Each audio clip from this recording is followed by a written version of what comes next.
മുംബൈ ഭീകരാക്രമണ കേസിലെ മുഖ്യ സൂത്രധാരൻ തഹാർ റാണയെ എൻഐഎ പാട്യാല കോടതിയിൽ എത്തിച്ചിരിക്കുകയാണ്. എൻഐഎ സംഘം അല്പസമയം മുമ്പാണ് പാട്യാല കോടതിയിൽ എത്തിച്ചിരിക്കുന്നത്. വിശദാംശങ്ങളുമായി ഐസൻ ജേസ് തുടരുകയാണ്. ഐസൻ, ഏറ്റവും പ്രധാനം എന്ന് നമുക്ക് പറയാൻ സാധിക്കുന്നത് മുംബൈ ഭീകരാക്രമണ കേസുമായി ബന്ധപ്പെട്ട് അതിന് അപ്പുറം മറ്റു തീവ്രവാദ കേസുകളും കൂടി എൻഐഎ ഈ തഹാർ റാണയെ കസ്റ്റഡിയിലെടുക്കുന്നതോടുകൂടി 14 ദിവസത്തെ കസ്റ്റഡി അപേക്ഷയാണ് എൻഐഎ സംഘം എൻഐഎ കോടതിയിൽ നൽകുന്നത്. ഈ ഘട്ടത്തിൽ കസ്റ്റഡിയിൽ വാങ്ങുന്നതോടുകൂടി മറ്റു നിരവധി തീവ്രവാദ കേസുകളും അതുമായി ബന്ധപ്പെട്ട് രാജ്യത്തിനെതിരെ നടന്ന മറ്റു തീവ്രവാദ പ്രവർത്തനങ്ങൾ സംബന്ധിച്ചുള്ള കൂടുതൽ വിശദാംശങ്ങൾ എൻഐഎക്ക് ലഭിക്കും എന്നല്ലേ നമുക്ക് കരുതാൻ സാധിക്കുക? ബിനീഷ്, രാവിലെ മുതൽ തന്നെ ദേശീയ അന്വേഷണ ഏജൻസിയുടെ ആസ്ഥാനം ഓഫീസാണിത്. നമുക്ക് ദൃശ്യങ്ങളിൽ കാണാം. ഇപ്പോൾ കേന്ദ്ര സേനയുടെ ഒരു മാർച്ച് തന്നെ നമുക്കിവിടെ കാണാൻ സാധിക്കുന്നുണ്ട്. അതായത് മനസ്സിലാക്കാൻ സാധിക്കുന്നത് കോടതിയിൽ നിന്നും ഒരുപക്ഷെ കോടതി നടപടികൾ പൂർത്തീകരിച്ച് കഴിഞ്ഞാൽ ഒരുപക്ഷെ ഈ കാണുന്ന ദേശീയ അന്വേഷണ ഏജൻസിയുടെ ആസ്ഥാനത്തേക്ക് ഈ കൊടും ഭീകരനായ തഹാവൂർ റാണയെ എത്തിക്കും എന്നതിൻ്റെ സൂചനയാണിത്. ബോർഡർ സെക്യൂരിറ്റി ഫോഴ്സിന്റെ വലിയ സുരക്ഷ രാവിലെ മുതൽ തന്നെ നമുക്ക് ഇവിടെ കാണാൻ കഴിയുമായിരുന്നു. ഈ അർദ്ധരാത്രിയിലും ഇത്രയും സുരക്ഷാ ഭടന്മാരെ ഇവിടേക്ക് എത്തിക്കുന്നു. അതിൻ്റെ അർത്ഥം ഈ കോടതി നടപടികൾക്ക് ശേഷം ഇയാളെ ഇവിടേക്ക് കൊണ്ടുവരും എന്നുള്ളത് തന്നെയാണ്. രാവിലെ മുതലേ ദേശീയ അന്വേഷണ ഏജൻസി ആസ്ഥാനത്ത് BSFന് സുരക്ഷാ ചുമതല ഏൽപ്പിക്കുന്ന ഒരു സാഹചര്യം ഉണ്ടായി. നേരത്തെ ഐസൺ സൂചിപ്പിച്ചതുപോലെ ഇയാൾ ഒരു കൊടും ഭീകരനാണ്. അതിനാൽ തന്നെ ഇയാളെ കൊണ്ടുവരുന്ന വഴികളിൽ ഒരുപക്ഷെ ഇയാളുടെ തന്നെ സംഘടനകൾ, ലഷ്കർ ഉൾപ്പെടെയുള്ള ഭീകര സംഘടനകളുമായി ബന്ധപ്പെട്ട ഭീകരനാണ് ഇയാൾ. അയാളെ വകവരുത്തുവാനുള്ള ശ്രമം ഇത്തരം ഭീകര സംഘടനകൾ തന്നെ നടത്താനുള്ള സാധ്യതയുണ്ട്. അതിനാൽ ഈ കാണുന്ന ബാരിക്കേഡ് നമുക്ക് ദൃശ്യങ്ങളിൽ കാണാൻ സാധിക്കും. രാവിലെ മുതലേ ഈ NIA ആസ്ഥാനത്തിന് മുന്നിലുള്ള ഈ റോഡ് ബാരിക്കേഡ് വെച്ച് ഡൽഹി പോലീസ് ബ്ലോക്ക് ചെയ്തിരുന്നു. അതിനുശേഷം ഇതിലേക്ക് വാഹനങ്ങളൊന്നും തന്നെ കയറ്റുന്നുണ്ടായിരുന്നില്ല. ഇത് കൂടാതെയാണ് BSFന്, അർദ്ധസൈനിക വിഭാഗത്തിന് ഈ റോഡിൻ്റെ സുരക്ഷ ഉൾപ്പെടെ കേന്ദ്ര ഏജൻസികൾ ഏൽപ്പിച്ചിരിക്കുന്നത്. അപ്പോൾ സ്വാഭാവികമായും കോടതി നടപടി പൂർത്തീകരിച്ച് കഴിഞ്ഞാൽ ഈ NIA ആസ്ഥാനം സ്ഥിതി ചെയ്യുന്ന ഇവിടേക്ക് തഹാവൂർ റാണയെ എത്തിക്കുമെന്നതിൻ്റെ കൃത്യമായ സൂചന തന്നെയാണ് ഈ പഴുതടച്ചുള്ള സുരക്ഷാ ക്രമീകരണങ്ങൾ എന്ന് തന്നെ വേണം മനസ്സിലാക്കാൻ. എന്തായാലും ഇപ്പോൾ ഞാൻ നിൽക്കുന്നത് NIA ആസ്ഥാനത്തിന് സമീപത്ത് തന്നെയാണ്. പട്ടിയാല കോടതിയിൽ അവിടെ കോടതി നടപടികൾ പുരോഗമിച്ചുകൊണ്ടിരിക്കുന്നു എന്ന് മനസ്സിലാക്കാൻ സാധിക്കുന്നു. ദേശീയ അന്വേഷണ ഏജൻസി 14 ദിവസത്തെ കസ്റ്റഡി കാലാവധിയാണ് ഈ ഘട്ടത്തിൽ തന്നെ കോടതിക്ക് മുമ്പാകെ വെച്ചിരിക്കുന്നത്. കാരണം വളരെ സുപ്രധാനമായ ഒരു കേസിലെ പ്രതിയാണ് തഹാവൂർ റാണ എന്നത്. ഇയാളെ ചോദ്യം ചെയ്യുന്നതിലൂടെ വേണം ഇനിയും മറ്റ് പ്രതികൾ, പ്രത്യേകിച്ച് മുംബൈ ഭീകരാക്രമണവുമായി ബന്ധപ്പെട്ട് കേന്ദ്ര ഏജൻസികൾ മാർക്ക് ചെയ്തിരിക്കുന്ന നിരവധി പ്രതികളുണ്ട്. പ്രത്യേകിച്ച് ലഷ്കറിൻ്റെ ഏറ്റവും പ്രധാനപ്പെട്ട സ്ഥാപക നേതാവ് കൂടിയായിട്ടുള്ള ഹാഫിസ് സയ്യിദ് ഉൾപ്പെടെയുള്ള ഭീകരന്മാർ, അതുപോലെ തന്നെ ജെയ്ഷെ മുഹമ്മദിൻ്റെ ഏറ്റവും പ്രധാനപ്പെട്ട സ്ഥാപകനും അതിൽ ലോകം ഭീകരനായി തന്നെ അടയാളപ്പെടുത്തുകയും ചെയ്തിട്ടുള്ള മസൂദ് അസർ ഉൾപ്പെടെയുള്ള പാകിസ്ഥാനിലെ ഭീകരവാദികൾ, ഇത്തരം ആളുകൾക്ക് മുംബൈ ഭീകരാക്രമണത്തിലുള്ള ബന്ധം സംബന്ധിച്ചുള്ള സ്ഥിരീകരണവും കൂടുതൽ തെളിവുകളും ഈ തഹാവൂർ റാണയെ ചോദ്യം ചെയ്യുന്നതിലൂടെ ദേശീയ അന്വേഷണ ഏജൻസിക്ക് ലഭിക്കുമെന്ന കാര്യത്തിൽ യാതൊരു സംശയവുമില്ല. എന്തായാലും ഈ രാത്രി ഏതാണ്ട് 10:30 മണി കഴിയുന്ന സമയത്തും ഈ ദേശീയ അന്വേഷണ ഏജൻസിയുടെ ആസ്ഥാനവും പരിസരവും അതീവ സുരക്ഷയിലാണ്. BSFന്റെ ഒരു റൂട്ട് മാർച്ചാണ് ഇപ്പോൾ പ്രിയപ്പെട്ട പ്രേക്ഷകർ കണ്ടത്. അതിൻ്റെ അർത്ഥം ഒരുപക്ഷെ കോടതി നടപടികൾ പൂർത്തീകരിച്ചാൽ ഇവിടേക്ക് ദേശീയ അന്വേഷണ ഏജൻസിയുടെ സുരക്ഷാ കവചങ്ങൾക്ക് നടുവിലിരുന്നു കൊണ്ട് ഈ ഭീകരനെ ഈ NIA ആസ്ഥാനത്തേക്ക് എത്തിക്കും എന്നുള്ളത് തന്നെയാണ്. ബിനീഷ്, ഗൗതം, മറ്റൊരു കാര്യം സൂചിപ്പിക്കേണ്ടത് പ്രധാനമായും ഈ NIA സംഘം തഹാവൂർ റാണയെ 14 ദിവസത്തേക്ക് കസ്റ്റഡിയിൽ വാങ്ങുമ്പോൾ നിർണായകമായ മൊഴികളല്ലേ ഇയാളിൽ നിന്ന് ലഭിക്കുക? ഒപ്പം തന്നെ രാജ്യത്തിന് നേരത്തെ ഉണ്ടായ അല്ലെങ്കിൽ തീവ്രവാദ സംഘടനകൾ നടത്തിയ പദ്ധതികളുടെ ഒരു വലിയ വിവരശേഖരണം NIAക്ക് ഇയാളിൽ നിന്ന് മൊഴിയായി ലഭിക്കാനുള്ള ഒരു സാധ്യത നിലനിൽക്കുന്നില്ലേ? ബിനീഷ്, മുംബൈ ഭീകരാക്രമണം മാത്രമല്ല, കാരണം ആ സമയത്ത് നടന്നിട്ടുള്ള വിവിധ ഭീകരാക്രമണ കേസുകൾ നമുക്കറിയാം. അതായത് ഈ 2004 മുതൽ 2009 വരെയുള്ള 5 വർഷക്കാലം നമ്മുടെ രാജ്യത്ത് നിരവധി സ്ഫോടന പരമ്പരകൾ ആ കാലയളവിൽ നടന്നിട്ടുണ്ട്. മുംബൈയിലെ തന്നെ 2008 നടന്നത് അതിഭീകരമായ ഒരു ആക്രമണമായിരുന്നു. 166 പേർക്ക് ജീവൻ നഷ്ടപ്പെട്ടു. പക്ഷേ അത് മാത്രമല്ല, മുംബൈയിൽ മാത്രം ഒന്നാം UPA സർക്കാരിൻ്റെ കാലത്ത് 3 വലിയ സ്ഫോടനങ്ങൾ നടന്നിട്ടുണ്ട്. രാജ്യ തലസ്ഥാനമായ ഡൽഹി ഡൽഹിയിൽ ഏതാണ്ട് 5ഓളം സ്ഫോടനങ്ങൾ UPA ഒന്നാം സർക്കാരിൻ്റെ കാലഘട്ടത്തിൽ മാത്രം നടന്നിട്ടുണ്ട്. അപ്പോൾ നമ്മുടെ രാജ്യത്ത് ഇനിയും തെളിയിക്കപ്പെട്ടിട്ടില്ലാത്തതായ വിവിധ സ്ഫോടന പരമ്പരകളുടെയും ഭീകരാക്രമണങ്ങളുടെയും ചുരുളഴിക്കുവാൻ തീർച്ചയായിട്ടും ഈ ചോദ്യം ചെയ്യൽ വഴിവെക്കും എന്ന കാര്യത്തിൽ യാതൊരു സംശയമില്ല. അതുകൊണ്ട് തന്നെയാണ് ഈ പഴുതടച്ചുള്ള സുരക്ഷാ ക്രമീകരണങ്ങൾ ഇവിടെ ഒരുക്കിയിരിക്കുന്നത്. കാരണം ഇയാളൊരു വിവിധ ഭീകര സംഘടനകളുമായി ബന്ധമുള്ള വ്യക്തിയാണ്. മാത്രമല്ല ഡേവിഡ് ഹെഡ്ലിയെ പോലെയുള്ള കൊടും ഭീകരന്മാർക്ക് ഈ നമ്മുടെ രാജ്യത്ത് ഭീകരാക്രമണത്തിന് വ്യവസ്ഥ ചെയ്തു വെച്ചിട്ടുള്ള ഒരു വ്യക്തിയാണ്. അതിനാൽ തന്നെ ഇയാളെ ചോദ്യം ചെയ്യുന്നതിലൂടെ ഇത്തരം തെളിവുകൾ കേന്ദ്ര ഏജൻസികൾക്ക് ലഭിക്കുമെന്നതിനാൽ ഇയാളെ വകവരുത്തുവാനുള്ള ശ്രമം മറ്റു ഭീകര സംഘടനകൾ, പ്രത്യേകിച്ച് ഇയാൾക്ക് തന്നെ ബന്ധമുള്ള ലഷ്കറും അതോടൊപ്പം തന്നെ ജെയ്ഷെ മുഹമ്മദും ഒക്കെ പോലെയുള്ള ഭീകര സംഘടനകൾ ശ്രമിച്ചേക്കാം. ഈ ഒരു പശ്ചാത്തലം കണക്കിലെടുത്തുകൊണ്ടാണ് പഴുതടച്ചുള്ള സുരക്ഷാ ക്രമീകരണങ്ങൾ.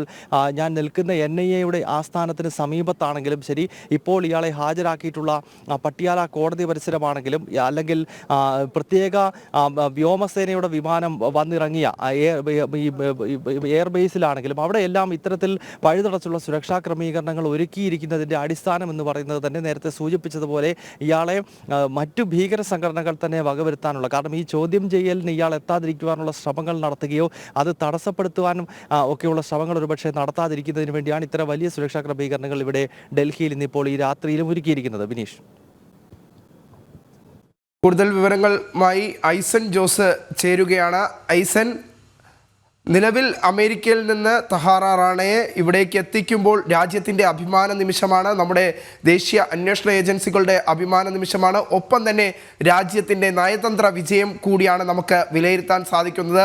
ആ നയതന്ത്ര വിജയങ്ങൾ നമ്മൾ വിലയിരുത്തുമ്പോൾ ഭാരതത്തെ സംബന്ധിച്ചിടത്തോളം ഏറ്റവും അഭിമാനകരമായ ഒരു നിമിഷത്തിലൂടെ കടന്നു പോകുന്നു. അതേസമയം ഭാരതം ഏറ്റവും ജാഗ്രതയോടുകൂടി കാണേണ്ട നിമിഷത്തിലൂടെ തന്നെയാണ് ഭാരതം കടന്നു പോകുന്നത് എന്ന കാര്യത്തിൽ സംശയം. അങ്ങനെയല്ലേ നമുക്ക് വിലയിരുത്താൻ സാധിക്കാം? കൃത്യമായ നയതന്ത്ര നീക്കവും അതുപോലെ തന്നെ വിദേശത്ത് നടന്ന നിയമ നടപടികളും വളരെ കൃത്യമായി കാര്യക്ഷമമായ നിയമ നടപടികളുടെയും ഒരു ഔട്ട്കം അല്ലെങ്കിൽ അതിന്റെ ഒരു പ്രതിഫലമാണ് ഇപ്പോൾ ഈ ഇയാളെ ഭാരതത്തിലേക്ക് എത്തിക്കാൻ സാധിച്ചിട്ടുള്ളത് എന്നാണ് നമുക്ക് നൽകാനാകുന്ന ഏറ്റവും കൃത്യമായ വിവരം. നമുക്കറിയാവുന്നതാണ്, ഈ അമേരിക്കയിലെ എല്ലാ കോടതികളിലും, ഈ നിലവിലുണ്ടായിരുന്ന അമേരിക്കയിൽ ഇയാൾ കസ്റ്റഡിയിൽ കഴിഞ്ഞിരുന്ന എല്ലാ കോടതികളിലും ഇയാൾക്കെതിരായ കുറ്റകൃത്യങ്ങൾ, ഇയാൾക്കെതിരായ ആരോപണങ്ങളെല്ലാം തന്നെ അംഗീകരിക്കുന്ന ഒരു സാഹചര്യമാണ് ഉണ്ടായത്. മാത്രമല്ല, ഭാരതത്തിലേക്ക് നാട് കടത്തുന്നത് സംബന്ധിച്ച് ഇയാൾക്കെതിരെ നടന്നിരുന്ന എല്ലാ കേസുകളിലും ഇയാൾ പരാജയപ്പെടുകയും ചെയ്തു. അത് US പ്രാഥമികമായി വിചാരണ നടക്കുന്ന വിചാരണ കോടതിയിലും അതുപോലെ തന്നെ പ്രാഥമിക അപ്പീൽ കോടതി, അതായത് സർക്യൂട്ട് കോടതികൾ എന്നറിയുന്ന ഭാരതത്തിലെ ഹൈക്കോടതി പോലുള്ള സംവിധാനത്തിലും അമേരിക്കയിലെ സുപ്രീം കോടതിയിലും ഇയാളുടെ എല്ലാ കേസുകളും പരാജയപ്പെടുന്ന ഒരു സാഹചര്യമുണ്ടായി. ഇതിനുശേഷമാണ്, നേരത്തെ നമുക്കറിയാവുന്നതാണ്, ജെയ്ഷെ മുഹമ്മദിന്റെ തന്നെ മറ്റൊരു ഭീകരാക്രമണത്തിന് സൗകര്യം ഒരുക്കി എന്നതിന്റെ പേരിലാണ് ഇയാൾ 2011 അമേരിക്കയിൽ കസ്റ്റഡിയിലാകുന്നത്. അതൊരു മറ്റു പത്രത്തിന് നേരെ നടന്ന ഒരു ആക്രമണത്തിന് വേണ്ടി സൂത്രധാരത്വം വഹിച്ചു ജെയ്ഷെ മുഹമ്മദിന് വേണ്ടി എന്നതാണ്. അതായത് ജെയ്ഷെ മുഹമ്മദിന്റെ ലഷ്കർ ഇ തോയ്ബ ഈ ഭീകര സംഘടനയുടെ ഈ ഭീകര സംഘടനയുടെ പ്രവർത്തനങ്ങൾക്ക് വേണ്ടിയുള്ള സൗകര്യങ്ങൾ ഒരുക്കി നൽകി എന്നതാണ് ഇയാൾക്കെതിരെയുള്ള ഏറ്റവും വലിയ ചാർജായി നിലനിൽക്കുന്നത്.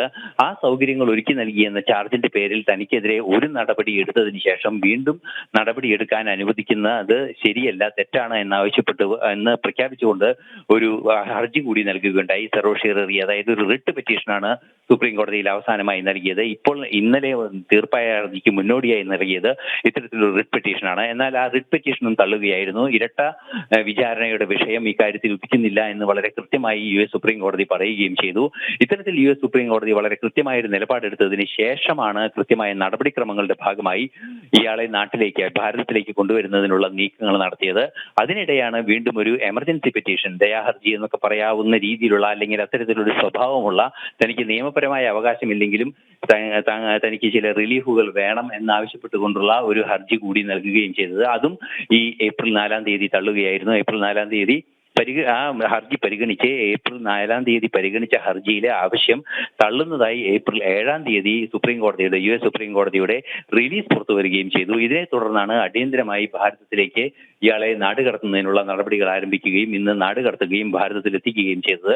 ഇത് നിയമ നടപടികളുടെ ഭാഗമായി NIA കൃത്യമായി അവിടെ ഈ നീക്കങ്ങൾ നടത്തുകയായിരുന്നു ചെയ്തതെങ്കിൽ മറ്റൊരു നീക്കം പ്രധാനമന്ത്രിയുടെ നേതൃത്വത്തിൽ നയതന്ത്ര തലത്തിൽ വളരെ കൃത്യമായി നടന്നു എന്നത് മറ്റൊരു യാഥാർത്ഥ്യം കൂടിയാണ്. അത്തരത്തിൽ നയതന്ത്ര തലത്തിൽ നടന്ന വലിയൊരു നീക്കത്തിന്റെ കൂടി ഭാഗമായാണ് ഇയാൾ ഇപ്പോൾ ഈ ഭാരതത്തിൽ എത്തിയിരിക്കുന്നതും പാട്യാല ഹൗസ് കോടതിയിലെ NIA കോടതിയിലെ അയാളെ എത്തിച്ച് വിചാരണയുടെ ഭാഗമായി UAPA ചുമത്തിക്കൊണ്ടുള്ള നടപടികളിലേക്ക് നീങ്ങിയിരിക്കുന്നതും. ഇത്തരത്തിൽ നയതന്ത്രപരമായ നീക്കങ്ങൾ നടത്തുന്നതിനെ ഭാരതത്തിന് അനുകൂലമായ അല്ലെങ്കിൽ ഭാരതത്തിന്റെ ആ ശക്തി എന്ന് പറയുന്നത് 1997 ഭാരതവും അമേരിക്കയുമായി ഒപ്പുവെച്ച കുറ്റവാളികളെ കൈമാറാനുള്ള ഒരു ധാരണയാണ് എക്സ്ട്രഡിഷൻ ട്രീറ്റി എന്നൊക്കെ പറയുന്ന സംവിധാനമാണ്. ഈ സംവിധാനം ഞാൻ 97 ഒപ്പുവെക്കുകയും 99 അത് റാറ്റിഫൈ ചെയ്യുകയും ചെയ്തിരുന്നു. അന്നു മുതൽ ഇത്തരത്തിൽ കുറ്റവാളികളെ കൈമാറാനുള്ള ധാരണ നിലനിൽക്കുകയും ചെയ്യുന്നുണ്ട്. ഇതിന്റെ അടിസ്ഥാനത്തിലാണ് ഇപ്പോൾ തഹാവൂർ റാണയെ ഭാരതത്തിന് കൈമാറിയിരിക്കുന്നത്. ഭാരതത്തിന് കൈമാറിയതിനു ശേഷം, അതായത് NIAക്ക് വിട്ടുകൊടുത്തതിന് ശേഷം, നമുക്കറിയാവുന്നതാണ്, നേരത്തെ തന്നെ പലതവണ സൂചിപ്പിച്ചതുപോലെ NIAക്ക് ഇയാളെ വിട്ടുകൊടുത്തു, ഭാരതത്തിലേക്ക് നാടുകടത്തി എന്നതിന്റെ ആദ്യ രേഖ എന്ന് നമുക്കിപ്പോൾ പറയാൻ സാധിക്കുന്നത്, അല്ലെങ്കിൽ രേഖകളായി പുറത്തു വന്നത് ബ്യൂറോ ഓഫ് പ്രിസൺസിന്റെ, അതായത് അമേരിക്കയിലെ ബ്യൂറോ ഓഫ് പ്രിസൺസിന്റെ ജയിൽ അധികാരികളുടെ രേഖകളിൽ നിന്നും ഇയാളെ നാടുകടത്തി എന്ന റിപ്പോർട്ട് ചെയ്യപ്പെട്ടിരിക്കുന്നു. അത്തരത്തിലുള്ള രേഖകൾ അവിടെ കൃത്യമായി എഴുതപ്പെട്ടിരിക്കുന്നു എന്നതാണ് ആദ്യമായി ഇയാളെ നാടുകടത്തിയതിന്റെ രേഖയായി പുറത്തു വന്നത്. പിന്നീട് NIA തന്നെ ഔദ്യോഗികമായി ഇയാളെ ഭാരതത്തിൽ എത്തിച്ചതായ വിശദാംശങ്ങൾ നൽകുകയായിരുന്നു. ഇപ്പോൾ നമ്മൾ കാണുന്നത് പോലെ ഈ നീക്കങ്ങളും നടത്തുകയായിരുന്നു. നമുക്കറിയാവുന്നതാണ്, ഏറ്റവും സുപ്രധാനമായ ഒരു ഡെവലപ്മെന്റ് ഇക്കാര്യത്തിൽ ഉണ്ടായത് ഈ അവസാന സെറോഷ്യറി ഹർജി അല്ലെങ്കിൽ ഈ ഭരണഘടനാപരമായ അവകാശത്തിന്റെ പേരിൽ ഇയാൾ നൽകിയ 2 വിചാരണ പാടില്ല എന്ന് പറഞ്ഞ് നൽകിയ ഹർജി തള്ളിയതിനു ശേഷം ഭാരതത്തിന്റെ പ്രധാനമന്ത്രി അമേരിക്ക സന്ദർശിച്ചിരുന്നു. ട്രംപ് അധികാരത്തിലേറ്റതിനു ശേഷം ആദ്യമായുള്ള പ്രധാനമന്ത്രി നരേന്ദ്രമോദിയുടെ സന്ദർശന വേളയിലും കൃത്യമായി ഇക്കാര്യം, അതായത് തഹാവൂർ റാണയെ വിട്ടുകിട്ടണമെന്ന കാര്യം കൃത്യമായി ഉന്നയിക്കുകയും ചെയ്തിരുന്നു. ഈ ഉന്നയിച്ച ആവശ്യത്തോട് അനുകൂലമായ ഒരു നിലപാട് അതിന് തൊട്ടടുത്ത ദിവസം തന്നെ സംയുക്ത പ്രസ്താവനയിൽ ട്രംപ് പുറപ്പെടുവിക്കുകയും ചെയ്തു. ട്രംപ് കൃത്യമായി പറയുകയും ചെയ്തു, ഇയാളെ ഭാരതത്തിന് വിട്ടുകൊടുക്കും, ഇയാൾ ഭാരതത്തിന്റെ നീതിന്യായ വ്യവസ്ഥയ്ക്ക് അനുസൃതമായി വിചാരണ നേരിടണമെന്ന് കൃത്യമായി സംയുക്ത പ്രസ്താവനയിൽ മാധ്യമങ്ങളോട് പറയുകയും ചെയ്തു. അതിനുശേഷമാണ് നടപടിക്രമങ്ങൾ കൃത്യമായും ഊർജിതമായതും ഈ അടുത്ത ദിവസങ്ങളിലുള്ള അവസാന നിയമ നടപടികൾ തീർന്നതിന് ശേഷം ഇയാളെ ഭാരതത്തിൽ എത്തിക്കാനുള്ള നീക്കങ്ങൾ പൂർത്തിയാകുകയും ചെയ്തത്.